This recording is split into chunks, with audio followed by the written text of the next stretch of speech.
Why does an incandescent light bulb built in 1901 still burn today, while the high-tech LED light bulb you bought last year is already in the trash?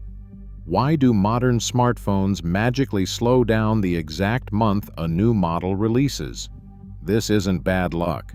You are living inside a $1 trillion corporate blueprint engineered to make everything you buy break, fail, and expire. In a fire station in Livermore, California, a hand-blown bulb known as the centennial light has been burning almost continuously since June of 1901. It has survived earthquakes, electrical outages, and the rise and fall of industrial giants, operating on basic, unrefined technology, a thick carbon filament inside a handcrafted vacuum. But in modern living rooms, the consumer experience is defined by fragile, short-lived replacements. The premium LED bulb you bought last year, advertised to run for 50,000 hours, flickers and dies after a fraction of that time, forcing you back to the store. Your smartphone screen cracks from a minor slip off the kitchen counter, turning a $1,000 device into useless razor-sharp glass, while its internal battery rapidly degrades to force your hand toward a costly upgrade. Your washing machine suddenly locks up mid-cycle, flashing an unreadable error code on its digital display that signals a repair bill costing more than a brand-new appliance. Instead of durable hardware, you receive a fragile computer wrapped in cheap plastic that holds your daily life hostage. This pattern of constant failure is a systematic tax on your existence. Every premature breakdown, sealed battery, and unfixable circuit is a deliberate design choice. We are trained to accept this fragility as the price of high-tech innovation. But the underlying mechanics are far more hostile.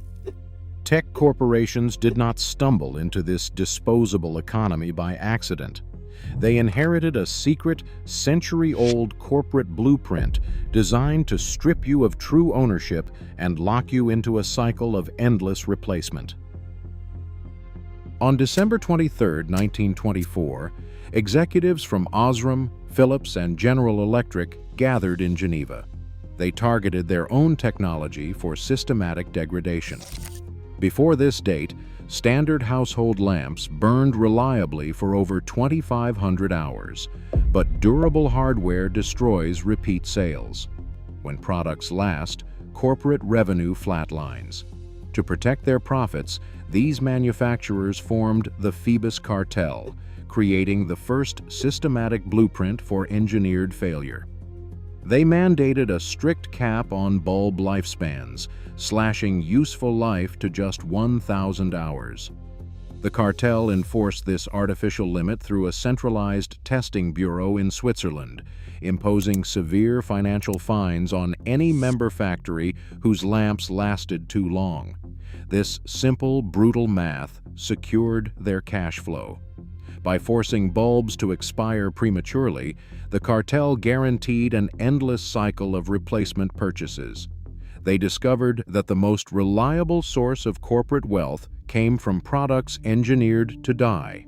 They normalized a culture of waste, transforming durability from an engineering triumph into a corporate liability. The box of a premium LED light bulb boldly promises 50,000 hours of continuous, energy-efficient light.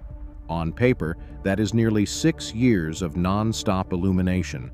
But in your home, these bulbs routinely flicker, dim, and die in a fraction of that time.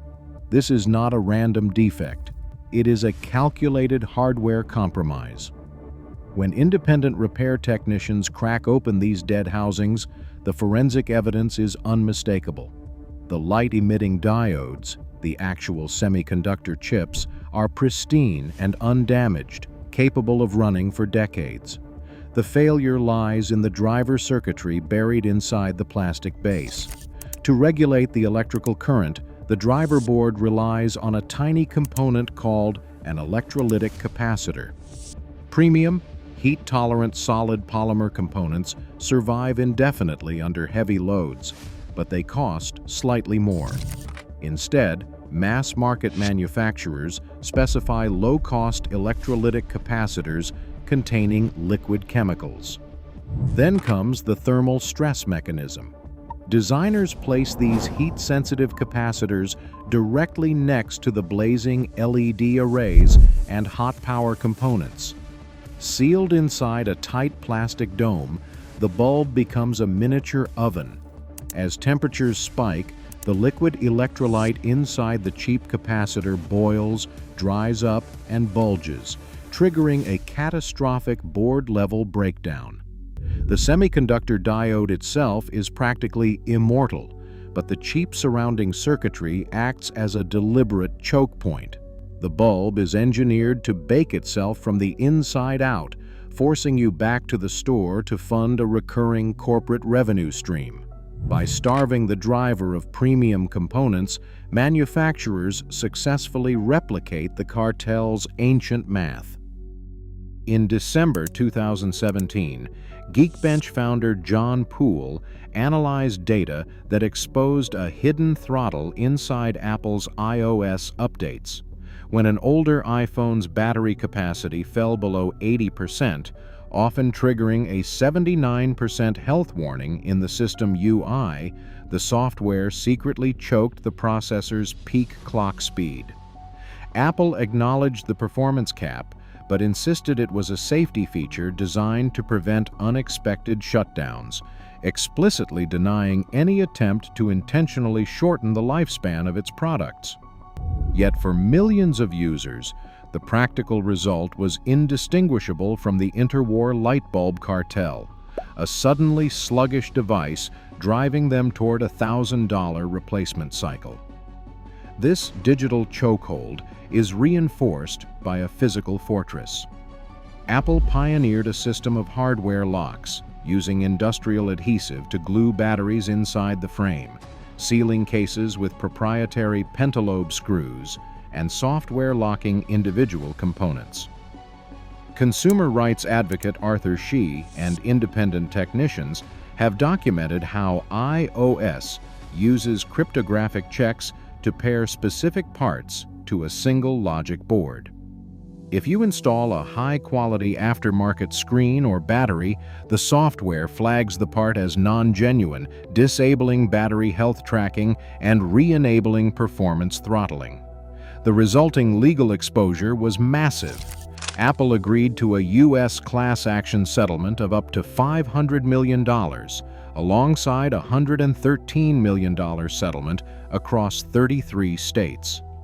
In France, the competition authority levied a €25 million fine for misleading consumers. Meanwhile, in the United Kingdom, consumer representative Justin Gutman is pursuing a £750 million legal claim over the throttling behavior. By combining toxic adhesives with cryptographic keys, modern electronics manufacturers have updated the century-old cartel blueprint. They no longer need to degrade physical filaments at the factory when they can simply throttle your hardware from a server. This lock-in now rules your entire home. Modern washing machines, refrigerators, and smart thermostats depend on cloud-validated firmware, turning basic hardware into locked service ecosystems. Manufacturers restrict diagnostic software to their captive networks. When a proprietary control board throws an undocumented error code, independent repair is blocked. If a $3 sensor fails, you cannot simply swap the part. The system demands a certified OEM technician, charging hundreds of dollars just to connect a proprietary diagnostic tool. This artificial scarcity of parts and tools makes minor failures uneconomical to fix. You are forced to discard an entire 5-year-old appliance over a single broken chip, turning functional machinery into toxic landfill. Your household expenses spike while electronic waste piles up, transforming your home into a subscription to your own survival.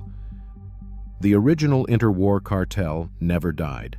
It simply mutated into software locks, glued hardware, and engineered heat traps. When manufacturers cryptographically pair a screen to a motherboard or seal batteries in toxic adhesive, they strip you of actual ownership. You pay a premium price for a device, but corporate servers decide exactly when its life ends. This artificial restriction turns your physical property into a temporary lease, transforming convenience into a forced stream of recurring corporate revenue. To break this cycle of forced expiration, independent technicians and repair advocates are rallying around right-to-repair legislation.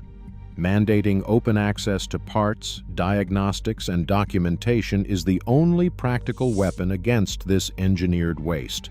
Until these legal barriers fall for good, you do not truly own your technology. You are merely renting it. The cartel never ended. It simply evolved into software locks, glued hardware, and engineered heat traps. You no longer own your technology, you merely lease it until its programmed expiration. The heist is happening in your palm right now. Subscribe to expose the corporate machine.